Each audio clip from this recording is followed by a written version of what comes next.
My name is Liam Calloway, a thoracic surgeon with 16 years of experience at Boston General Hospital and recently appointed as the hospital director. My life changed one day in November when I happened to reread the records of a botched surgery that I had kept silent about for 18 months to protect my career. In court for child custody, instead of using my career as a shield, I confess the truth. Now, even though my career is under investigation, I find I have rediscovered my integrity and the most sacred connection with my daughter. There is a charcoal drawing on the wall of my hallway. A man on a park bench. November light. He is looking at something outside the frame, something the artist either could not see, or chose not to include.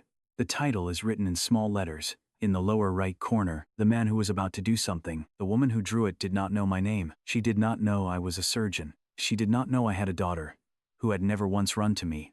In 7 years, she drew a stranger on a bench and named him before she knew him. She was right. Boston General Hospital sits on the corner of Commonwealth and Harrison. And in November, the wind comes off the Charles River in a way that makes the walk from the parking structure feel twice as long as it is. I have made that walk for 16 years. I know the sound of the automatic doors, the smell of the lobby at 6 in the morning, the particular quality of light in the surgical corridor at the hour before the first case begins. I know this building the way surgeons know buildings, by its rhythms, by what sounds right and what sounds wrong, by the specific silence that falls. In the 30 seconds before a heart starts beating again, on its own, I had been chief of cardiothoracic surgery for 4 years. The week before the bench, I had operated on Senator James Whitfield for 7.5 hours and brought him back from a rupture that 3 other surgeons had called unsurvivable. The letter from the board of directors was dated the following Monday. We are pleased to inform you that the appointment of Liam Calloway, MD, as hospital director will be formalized at the ceremony on Friday, November 14th. I read it twice, then I filed it, then I went back to work. I found the file on a Tuesday night during a late review, not looking for it, not expecting it, a routine audit of surgical outcomes, the kind I run every quarter, and there it was, case 2204B, March 2022, patient, Daniel Park, 34 years old, procedure, cardiac catheterization with stent placement, post-operative outcome, significant reduction in left visual field, cause, prolonged sedation protocol. Duration exceeded safe parameters. The name at the bottom of the team list was the attending surgeon. Below it, 4 additional names. Mine was third. I want to tell you what I did next, because I think it matters. I did not call anyone. I did not consult legal. I did not reach for the phone. I sat very still, in a surgical review room, at 11:47 p.m., and I looked at Daniel Park's name, on a printed page, and I thought about the fact that I had known, not about this specific file, not the audit numbers, not the protocol deviation, but about the pressure that night, the attending pushing to move faster, the anesthesiologist checking the clock, the particular atmosphere of a case where everyone in the room understands that something is being cut short and nobody says it out loud. I had known. I had not said anything, and 18 months later, I was reading about a 34-year-old man who could no longer drive after dark. The bench is outside the east entrance of the hospital. It faces a small courtyard with 2 trees that drop their leaves in November, in the specific slow way of trees that have been in one place long enough not to be in any particular hurry. I sat down at 12:40 p.m. on a Wednesday. I had a 40-minute window between cases. I had brought my lunch in the insulated bag my daughter had given me. She had drawn small stars on it with a Sharpie. At some point the previous spring, a decision I had not been consulted on, but had chosen not to address. I did not eat. The woman was 3 benches down. I noticed her, the way you notice someone who is very still in a place where most people are moving. Head down. Charcoal stick moving across paper. A small wooden case of supplies open beside her. She did not look up. About 10 minutes into my sitting there, without looking up from her paper, she said, "Do you mind if I draw you?" I said I didn't. She didn't respond. She just drew. She drew for approximately 20 minutes. Then she said, still without looking up, "I draw a lot of people with things on their faces that they don't know are visible. That's what I look for. The weight people carry, that they think they're carrying privately." I said, "What do you see on my face?" She looked up then. For the first time, she studied me for a moment, with the specific attention of someone for whom looking is a professional act. Then she said, "A scar covered with new powder looks better." But the powder doesn't cover anything. It just makes other people stop looking. The person wearing it always knows. She looked back down at her paper. I sat with that for a moment. Then she closed her sketchbook, packed her supplies, and left without looking back. She took the drawing with her. I did not ask her name. I did not ask to see it. I sat on that bench for 15 more minutes. Then I stood up, and I walked in a direction that was not back toward the east entrance. Droit pas comment. As a stranger, ever said something to you that you weren't ready to hear, but couldn't stop thinking about afterward?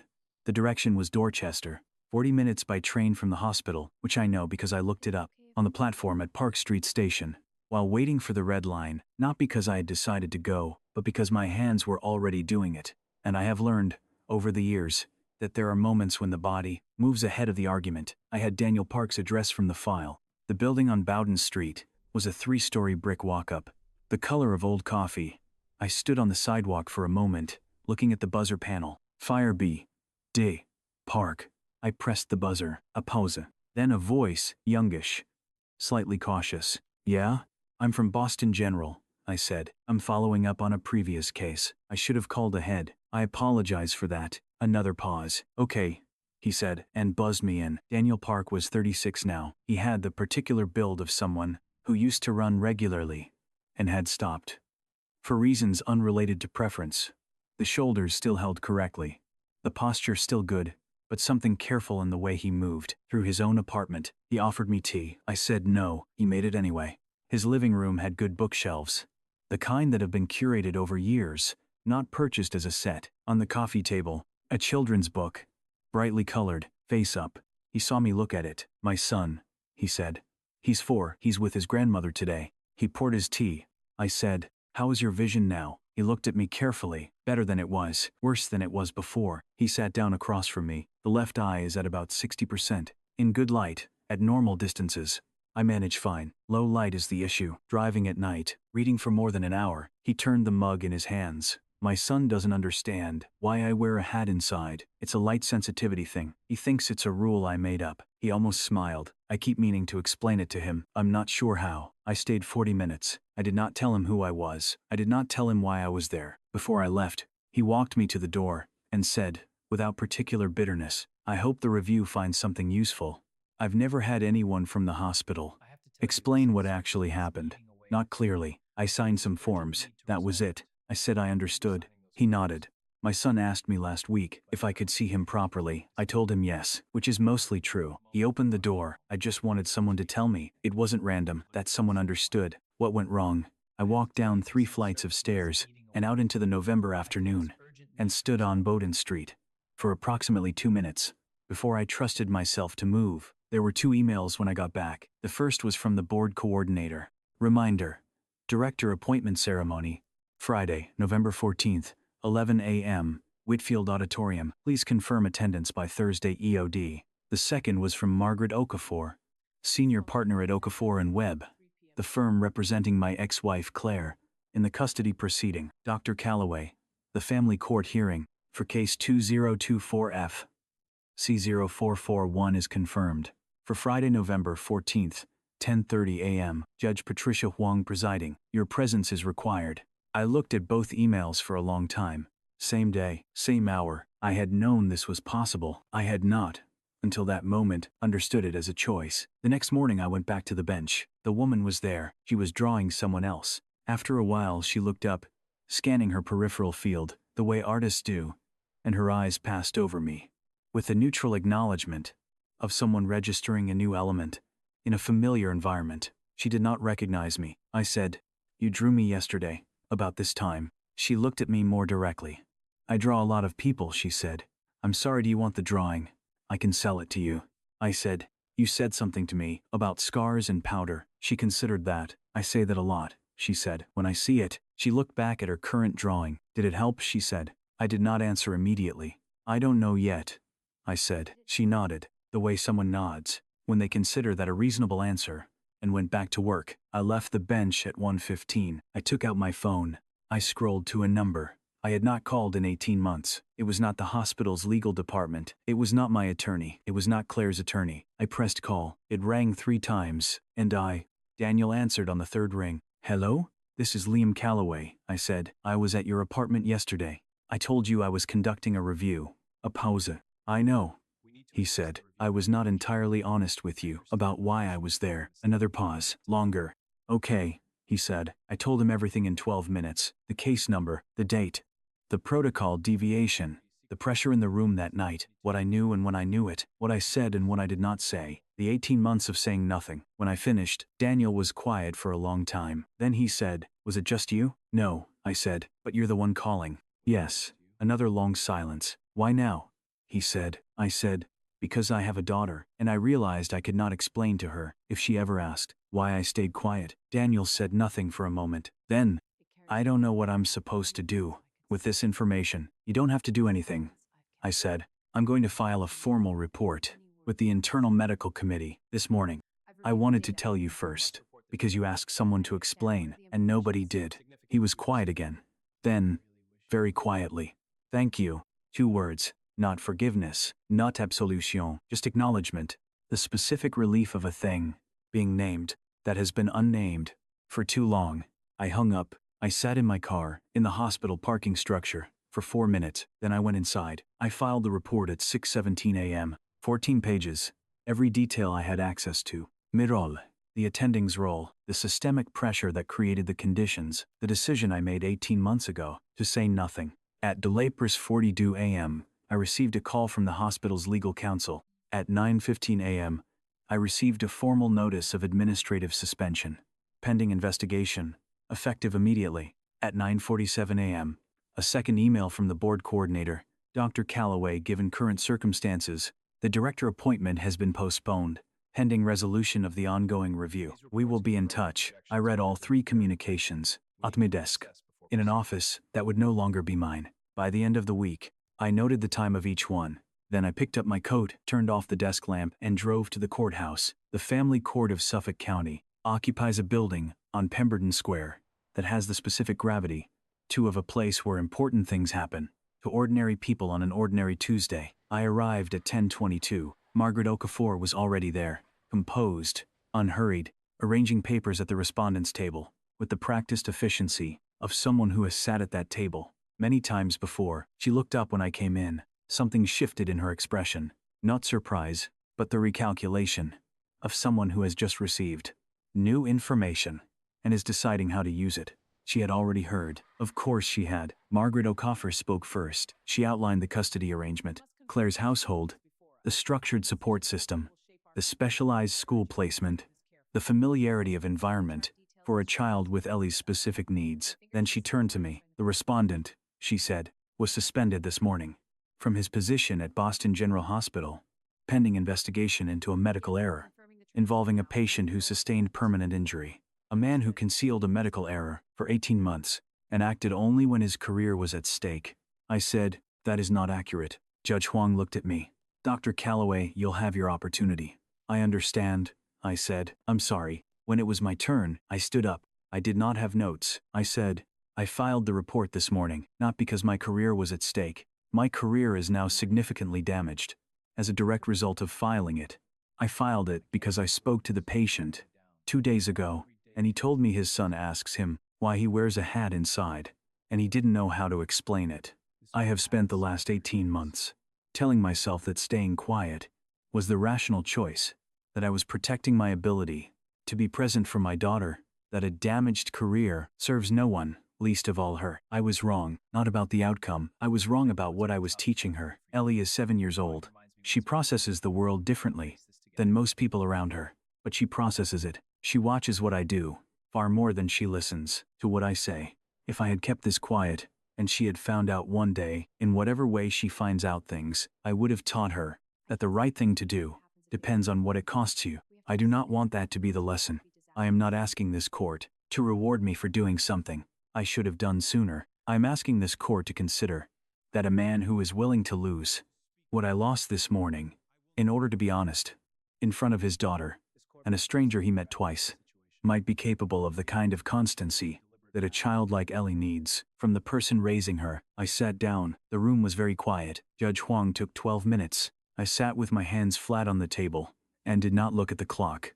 Ellie was in the row behind me, with her assigned guardian, Miss Torres, I had not looked back at her. Since I came in, I had not wanted her to see me, looking for reassurance. I heard Judge Huang begin to speak. I heard the words, but I was also hearing something else. A sound, small, quick, on the wooden floor of the courtroom. The specific sound of small shoes, moving fast. I turned. Ellie was already halfway down the aisle. She was running, not toward Miss Torres, not toward her mother's side of the room, toward me. In 7 years, in every school pickup, every Sunday morning, every hospital visit, every attempt I had made to close the distance between what I felt and what she could receive, she had never run to me. I pushed back my chair. I turned fully toward her, and she ran into my arms, with the specific force of a child who has been waiting to do something for a very long time, and has finally decided. The moment is right. I held on. Judge Huang had stopped speaking. The room let it happen. And I held her for a long time. I do not know exactly how long. I know that Judge Huang waited. I know that the room stayed quiet. I know that Miss Torres did not move from her row. Ellie did not say anything. She does not always say things. She held on. I held on. That was the whole of it. Judge Huang read the remainder of her ruling after Ellie had returned to Miss Torres's side, and the room had settled back into its procedural gravity. She said, "The court has considered the totality of the circumstances.